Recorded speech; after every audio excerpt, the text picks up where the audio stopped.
बिस्मिल्लाहिर्रहमानिर्रहीम। अस्सलाम वालेकुम दोस्तों, आज की इस वीडियो में हम बात करने वाले हैं कि अज़ान के वक्त कुत्ते क्यों रोते हैं। आपने देखा होगा कि अज़ान के वक्त ख़ास तौर पर फजर की अज़ान के वक्त बहुत ज़्यादा कुत्ते भौंकते या रोते हैं। तो उसकी क्या वजह है, किस वजह से वो कुत्ते भौंकना या रोना शुरू कर देते हैं, यही हम आज की इस वीडियो में आपको बताएंगे।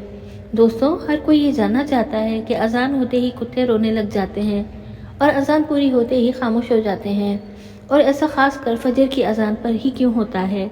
तो चलिए बताते हैं कि इसकी क्या वजह है। दोस्तों, जानवरों के अंदर अल्लाह ताला ने एक ऐसी ताकत अता फरमाई है जो हम इंसानों को नहीं दी है, जबकि अल्लाह ताला ने इंसानों को अशरफुल मखलूक़ात बनाया है, यानी ये तमाम मखलूक़ात में सबसे बेहतर बनाया है। लेकिन अल्लाह ताला ने इंसानों को वो ताकत नहीं दी जिससे वो आसमानों या फिर चलते फिरते शैतानों, बलाओं या मुसीबत को देख सकें।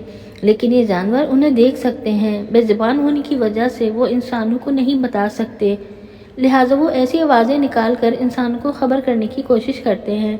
तो जैसे ही अज़ान शुरू होती है, ख़ास तौर पर फजर की अज़ान, तो जितने भी शैतान और बलाएं होती हैं वो रात के वक्त ज़्यादा निकलते हैं, और अज़ान की आवाज़ सुनते ही वो तमाम शैतान और बलाएं वहाँ से भागना शुरू कर देते हैं।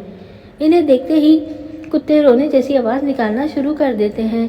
ये तो आप जानते हैं कि रात के वक्त शैतान और बलाएं निकलती हैं, और सुबह के वक्त जब फजर की अज़ान होती है तो वो शैतान और बलाएं भागना शुरू कर देती हैं, जिनको देखकर कुत्ते रोने जैसी आवाज़ निकालना शुरू कर देते हैं ताकि इंसान आगाह हो जाए।